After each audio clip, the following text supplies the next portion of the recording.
On arrive enfin à la barrière récifale qui est édifiée par des organismes constructeurs. Alors il varie bien sûr en fonction des époques. Actuellement, c'est un consortium de coraux et d'une algue encroûtante qui s'appelle algue coralline. Et cette barrière va isoler la plateforme interne ou le lagon de la plateforme externe qui est occupée par l'océan. Alors on voit très bien sur la photo à droite, prise en Nouvelle-Calédonie, que la barrière, qui n'a finalement que quelques centaines de mètres de largeur, isole très bien l'océan et le lagon. On le voit par les couleurs différentes qui correspondent à des profondeurs différentes. Et on voit aussi la frange blanche, c'est là où les vagues se brisent sur la barrière. Encore une fois, à cause de cette barrière, le lagon sera caractérisé par des dépôts fins puisqu'il est protégé de l'action des vagues. Alors, quelques mots sur les coraux actuels. Les coraux actuels possèdent des algues vertes symbiotiques qu'on appelle des zooxanthelles. Alors, c'est un symbiote qui est à l'intérieur du tissu du corail. Alors, ces zooxanthelles sont très abondantes dans le tissu des coraux puisqu'on en trouve plusieurs millions par centimètre carré de corail. Alors, ces algues vertes ont un rôle double. Elles fabriquent des glucides par photosynthèse et ces glucides sont utilisés comme nutriments par le corail hôte. Et deuxième rôle, en absorbant du CO2, elles contribuent à la calcification du squelette corallien. On peut donc dire que bien que le corail soit un animal et qui puisse compléter ses besoins nutritifs par capture de plancton, son fonctionnement est essentiellement autotrophe grâce à son symbiote. Alors on a parlé des avantages du corail qui abrite les zooxanthelles. La symbiose exige un avantage aussi pour les algues et l'avantage pour les zooxanthelles, c'est d'être protégé de la prédation à l'intérieur du tissu du corail. Conséquence de cette symbiose extraordinaire, c'est l'immense productivité de l'écosystème corallien, qui est d'ailleurs au top de notre planète avec une fixation de plus de 1 kg de carbone par mètre carré et par an. C'est beaucoup plus que les eaux océaniques qui baignent ces récifs. Dernière conséquence, c'est que dans un corail en bonne santé, la densité de zooxanthelles va doubler tous les 10 jours et le corail va expulser cette fraction excédentaire et ça se compte en milliers d'algues par heure et par mètre carré. Alors toutes ces algues vont servir de base à la chaîne alimentaire récifale. Alors cette symbiose essentielle pour les coraux et pour les zooxanthelles a quand même une conséquence restrictive, c'est qu'elle limite l'aire de répartition des coraux, dits hermatypiques, aux eaux peu profondes tropicales. Pourquoi peu profondes? Eh bien parce que les algues ont besoin de la lumière solaire. Alors quelques mots pour terminer sur la morphologie de ces récifs algo-coralliens tropicaux actuels. Si on part du continent, la première construction qu'on est susceptible de rencontrer, ce sont les récifs frangeants. Ils sont contre le littoral. Dans le lagon ou plateforme interne, on peut rencontrer des bancs récifaux d'une certaine continuité, mais plus petits que les barrières récifales qui vont se situer à la limite de la plateforme interne et de la plateforme externe, voire du talus continental. Et au large, en domaine océanique, on peut trouver les fameux atolls avec un récif annulaire. Je vous ai mis quelques chiffres sur les dimensions de ces différents types de récifs à gauche. Un zoom maintenant sur la barrière récifale au niveau d'un atoll, mais ce que je vais vous montrer peut être également observé dans le cas d'une barrière qui isole un lagon de plateforme.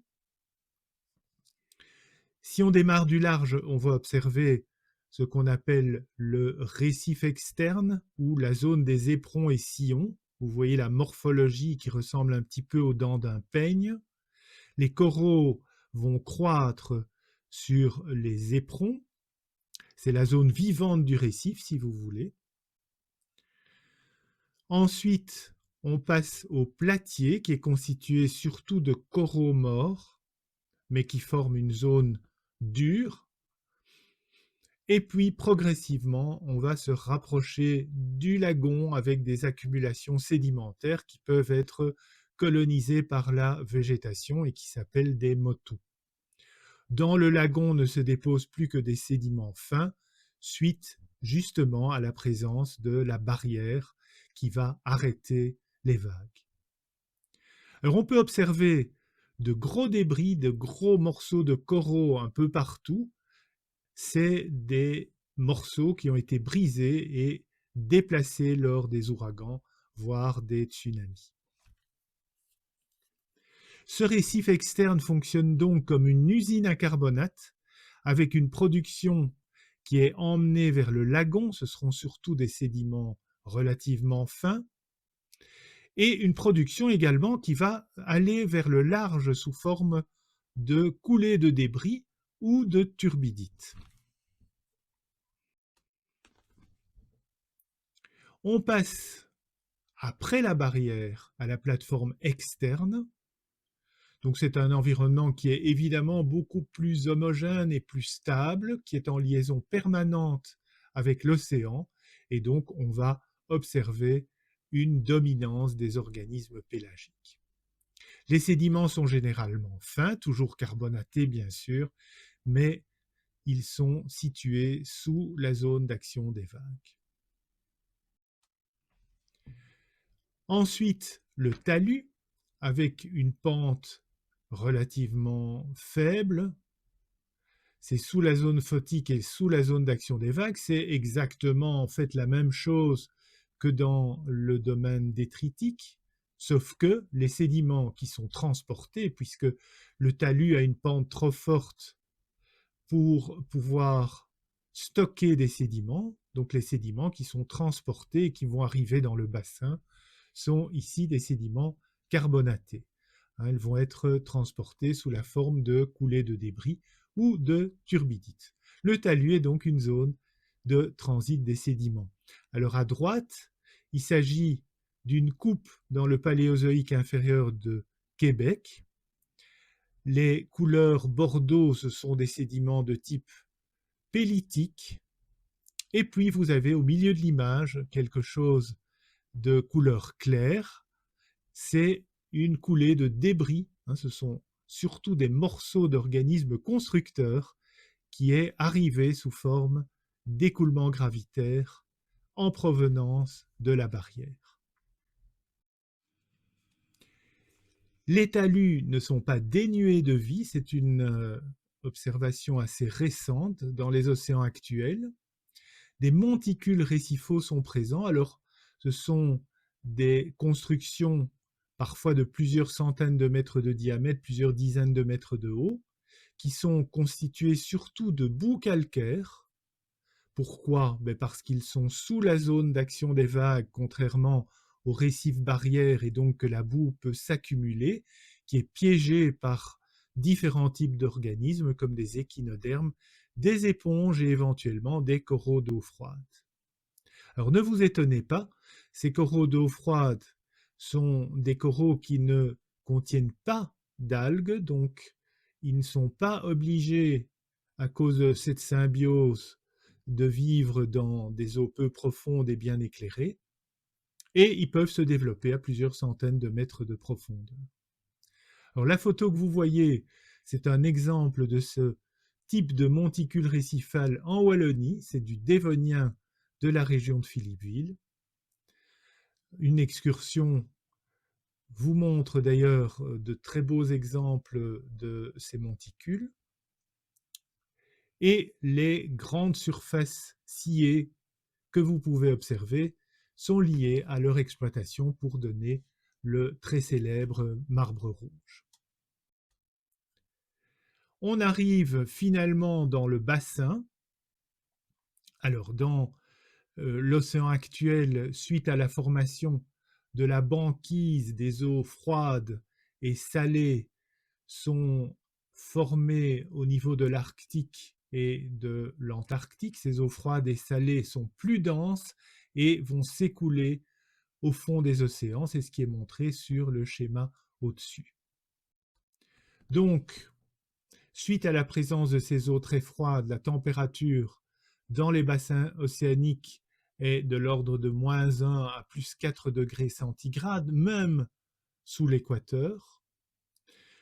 Ce sont essentiellement des organismes pélagiques qui sont présents, sauf par endroits pour des monticules récifaux qui peuvent également s'installer dans les zones les moins profondes des bassins.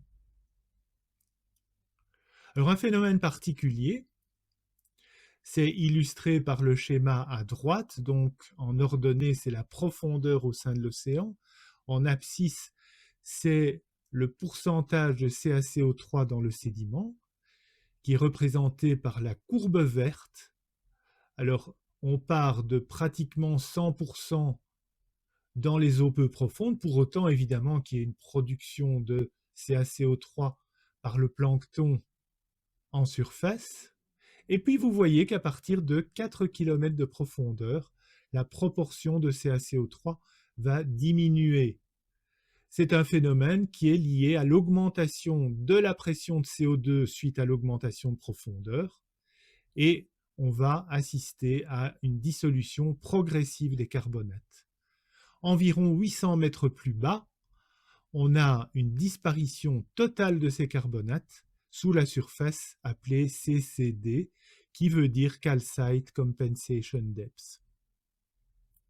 Donc, même si on a une intense production de carbonate en surface, sous 4800 mètres de profondeur, mais ça peut varier dans l'océan actuel et dans les océans anciens, on n'a plus du tout de carbonate dans les sédiments.